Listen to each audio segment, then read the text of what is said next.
ang iba't ibang peligrong dala ng mga tren ng Philippine National Railways.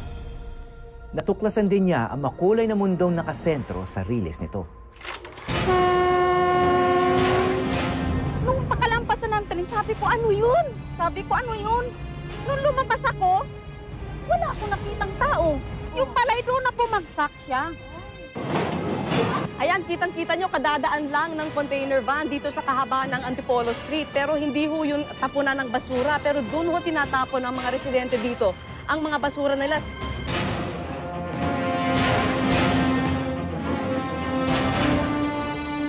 Sa bawat kwento, importante ang umpisa. Sa buhay riles, trahedya ang naging pinto. Ang busina ng tren, ang panginginig ng riles, hudyat ng kamatayan. Ito marahil ang huling narinig ni Pablo Demetrio, isang tricycle driver na nabawian ng buhay kamakailan lamang sa riles ng Espanya.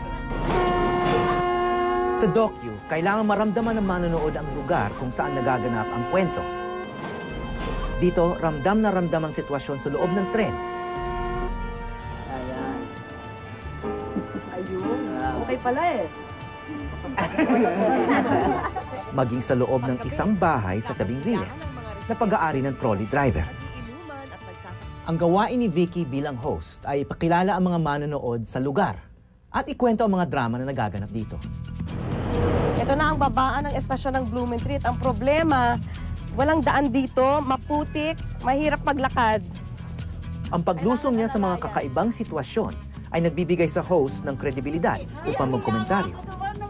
Maging tungkol sa hindi kaya makita ng manonood. Ang problema, sari-sari rin ang amoy na amoy niyo dito. Amoy ng nagsisiga ng basura, amoy ng tubig kanal, sari-saring amoy. Sakay na kayo sa Buhay Riles ni Vicky Morales.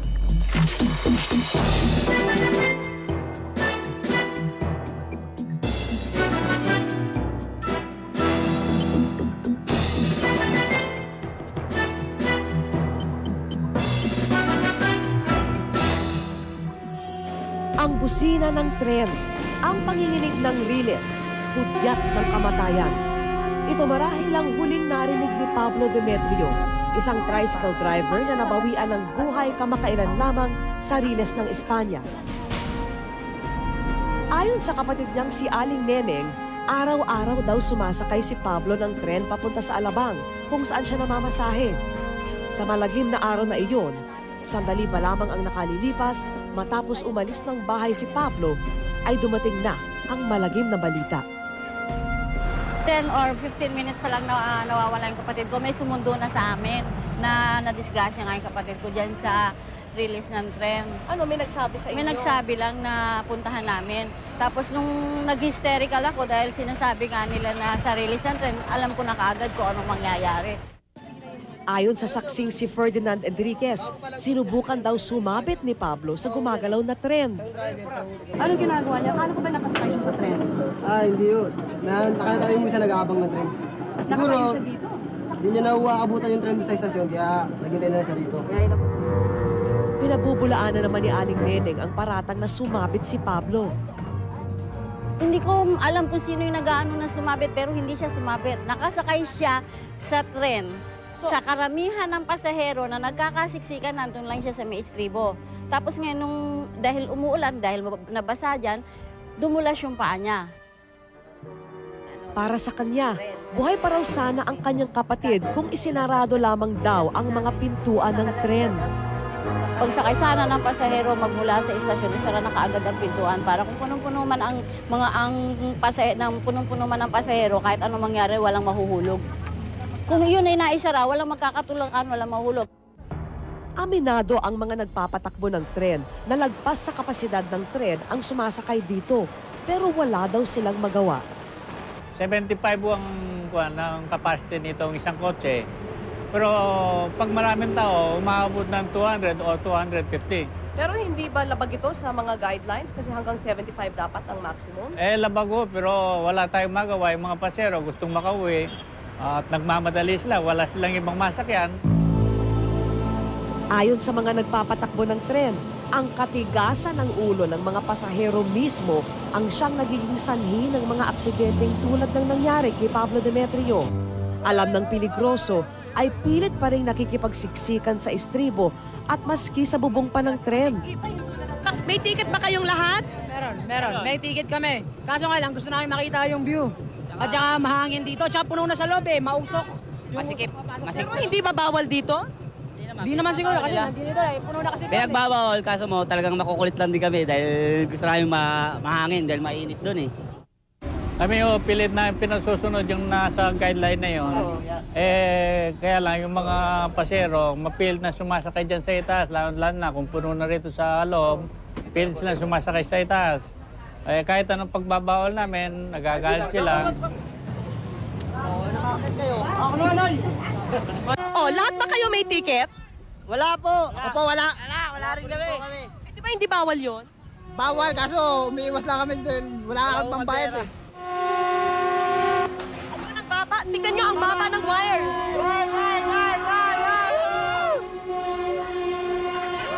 Napaka-peligroso po dito. Sa kawalan ng tauhan para mabantayan ang lahat ng umaangkas at sumasakay sa tren at sa kawalan din ng disiplina sa bahagi ng mga pasahero, hindi nga nakapagtatakang madalas ang mga aksidente dito. Ilang oras pa lang ang nakalilipas ay isa na namang aksidente ang naganap sa Makati. Nahagip ng tren si Rogelio Endineros habang palabas siya ng isang bahay sa Meriles. Siya nakaano. Oo, siya. Ayon kay Aling Laila, umuutang ng pera si Rogelio sa kanya noong pumunta siya doon. Ngunit dahil sa sariling pangangailangan, hindi na pagbigyan ni Aling Laila si Rogelio. Naririnig na nila ang busina ng tren, pero nagpaalam si Rogelio at tumabas ng pinto. Ngayon, narinig na lang namin kumalabog. Parang nagulat ba ako nung kalabog na yun? Nung pakalampasan ng tren, sabi ko, ano yun? Nung lumabas ako, wala akong nakitang tao. Yung palay doon na bumagsak siya. Ngayon, tinitirikan nila ng kandila ang lugar kung saan tumilapon ang katawan ni Rogelio matapos tamaan ng tren. 42 years nang nagtrabaho si Engineer Ramon Jimenez sa PNR. Ayon sa kanya, ang nangyari kay Rogelio ay dahil sa sobrang pagkakadikit-dikit ng mga bahay sa Riles. Bakit? Pag lumabas dito, sa gitna ng tren? Oo, sigurado. Dahil ito na yung tren Ayon sa patakaran ng PNR, hindi maaring kumulang sa 5 metro ang layo ng mga bahay sa Riles. Pero hindi naman ito nasusunod. Malaki ang resistance ng mga nakatira along the sides, ng mga squatters. Kaya nireduce namin yung to 3.5 meters. Pero despite that, mayroon pa lugar doon na ayaw palagyan ng bakod ng mga residente doon. Ang katunayan, halos sa mismong Riles na nakatira ang mga residente. Doon na sila nagluluto, kumakain at naglalaba. Doon na rin sa Riles naglalaro ang kanilang mga anak. Walang bahid ng kaba na maaring doon mismo sa kanilang kinalalagyan ay matagpuan nila ang kasawian.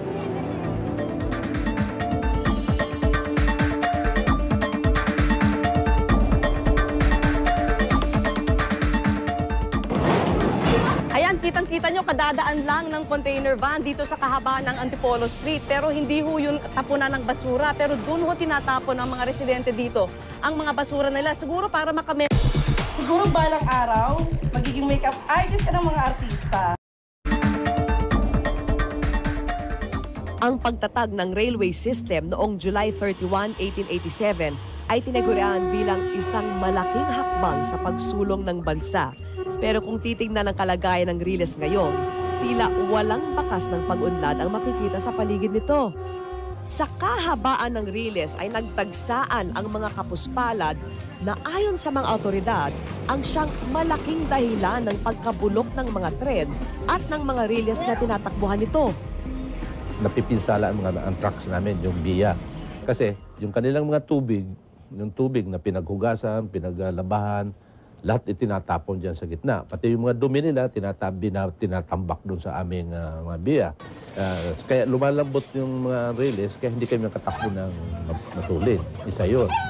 At saka pangalawa, yung kinukuha pa nila yung mga balastro, yung mga bato.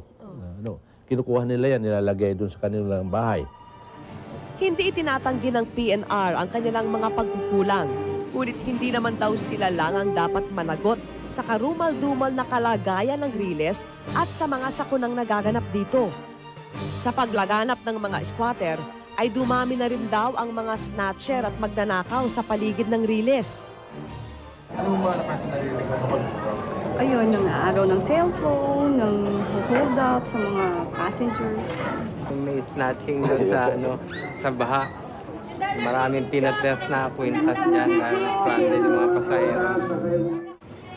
Bukod sa pagkawala ng mga gamit, madalas ding masaktan ng mga pasahero dahil sa sari-saring mga bagay na hinahagis ng mga squatter sa dumadaang tren. Yun, hindi mo maalis na siguro, mga tao dyan. Natutuwa sa tren o kaya nagagalit sa tren dahil nga may nangyayari na may namamatay dyan sa tren. Hindi natin siguro maalis sa tao na gumanti din sa PNR.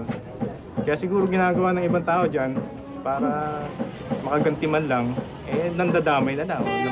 Binabato yung tren para weeks ang laban. Meron nga dyan iba yung pa ng tayo ng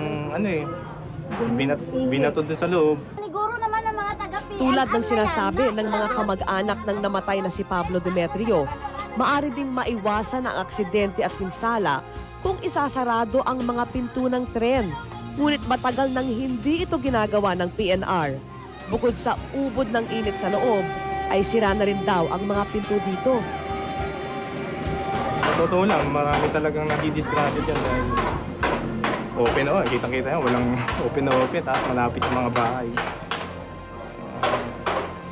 Dapat gawin nila dyan medyo gumawa sila ng paraan para magkaroon ng protection yung both sides, yung commuter, tsaka yung mga tumitira doon sa gilid. Ang iba dyan partially na nasasara pa, pero karamihan naman nasasara pa. Yun lang, Yung iba kasi sira. hindi nila sinasara May iba sira na in the sense na hindi na automatic. Dahil dati automatic yung controlled ng driver. No? Pero ngayon, dahil sa medyo matanda na ang mga rail cars namin, hindi na nag-automatic yun. Kaya dapat yung mga mga conductors on board, sila nagsasara dyan, lalo na sa mga areas na may nagbabato. Nasaksihan namin mismo ang pagtatapon ng mga squatter ng kanilang mga basura sa bubong ng mga dumadaang tren. Tila normal na ang pangyayaring ito. Ayan, kitang-kita nyo, kadadaan lang ng container van dito sa kahabaan ng Antipolo Street. Pero hindi ho yun tapunan ng basura. Pero doon ho tinatapon ng mga residente dito ang mga basura nila. Siguro para makamenos. Pati tuloy ang paligid mismo ng Riles ay punong-puno ng sari-saring dumi. Malalanghap mula sa tren ang amoy ng basura sa paligid. Napakasarap po dito sa harapan ng tren dahil napakamahangin. Kitang-kita nyo ang lahat ng reaksyon ng tao habang papalapit ang tren. Ang iba ay nagtatakip ng kanilang mga tenga dahil napakaingay ng busina. Ang iba naman ay bigla na lang tumatawid at umaatras dahil nakikita nila na papalapit ang tren. Pero ang problema, sari-sari rin ang amoy na amoy nyo dito. Amoy ng nagsisiga ng basura, amoy ng tubig kanal, sari-saring amoy. Ang isa pang problema, napakaingay kasi panay ang busina ng driver. Eto, kabibili ko lang ng ticket papuntang Blumentritt, galing Espanya. 10 piso ang bayad at susubukan mo natin itong air-conditioned tren. Ngunit para sa mga kayang magdagdag sa pasahe, may bagong air-conditioned train ang PNR. Bunga ito ng pagpasok ng Japan bilang foreign investor.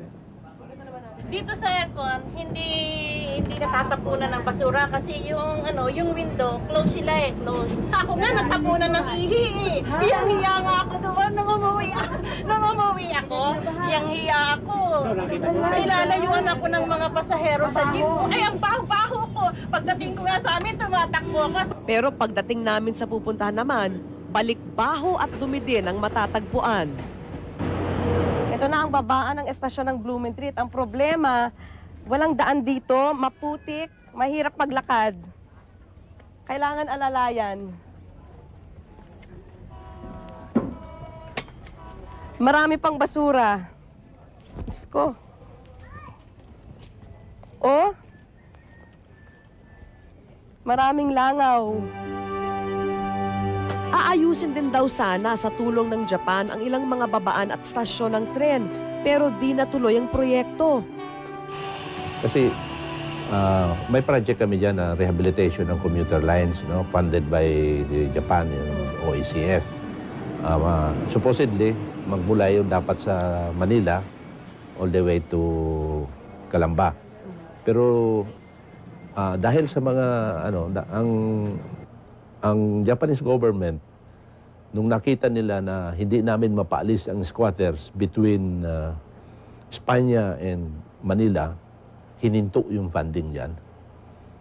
So again, ay squatters na naman ang nakapinsala sa amin.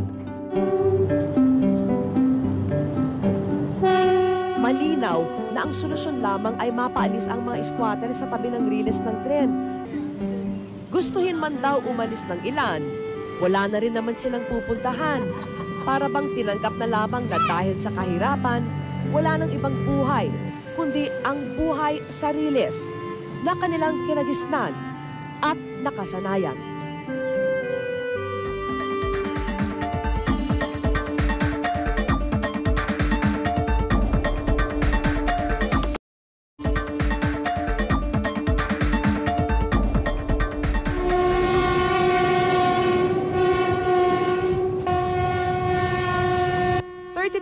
Nang nagmamaneho si Mang Willie ng tren at sa panahong ito, marami na siyang aksidenteng nasaksihan.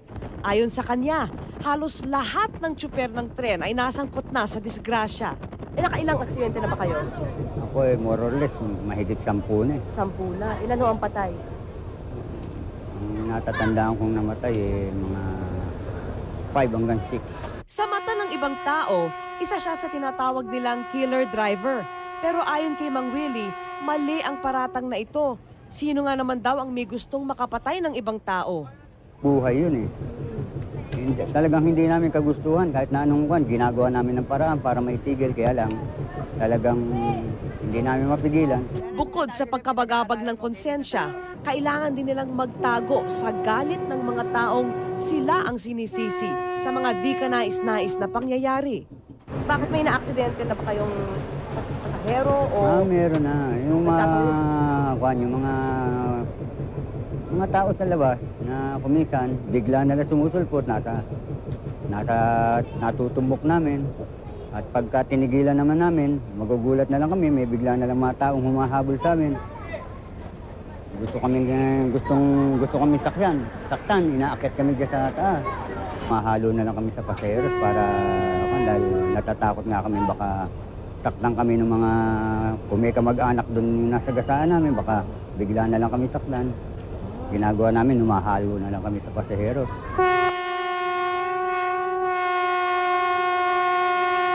Mula sa inuupuan ng mga driver, mahirap daw malaman kung tao ba o basura lang ang nakaharang sa riles. Kaya nga't panay ang busina nila maski nakakabingi na ito. Pinag-aaralan din kasi namin yun, yung kilos ng tao, pinag-aaralan namin yan kung ang tao tatawid, kung ang tao wala sa sarili niya. Pero makita man nila, kadalasay huli na. Kahit na anong klaseng brake ang gawin namin, kahit na mag-emergency brake kami, ang gulong namin umi-slide lang yan. I-slide lang yan. Hindi mo agad-agad maititigil yan na katulad ng mga jeep. Ito hindi. Merong distansyang talagang tatakbuhin pa yan bago tumigil. Kaya nga't binabagalan na lamang daw nila ang pagmamaneho. Maski ba magalit na sa kanila ang mga pasaherong umaangal na laging huli sa takdang oras ang pagdating at pag-alis ng tren. Mahirap. Mahirap yung katayuan namin, buhay ang dala namin. Kaya yung dating tinatakbo namin matulin, yung 45 kilometers per hour, ginagawa na lang namin 35 yun, or 30, binabawasan namin para wag lang sila ma-aksidente. Ano? Magpalit ka na. Okay, yan. Sa bigat ng responsibilidad na daladala niya, ang pamilyang umaasa sa kanya ang tanging nagbibigay lakas para ipagpatuloy niya ang kanyang pagmamaneho. Oo, masarap magmaneho. Pero pagka naka-aksidente ka na, nandun na sakit ng ulo mo, yung problema mo. Kaya sinasabi ko, nakita niyang buhay namin driver ng train. Kayo sinasabi ninyo, maganda ang trabaho namin, pero hindi. Mahirap ang buhay namin dito sa bilang driver ng train.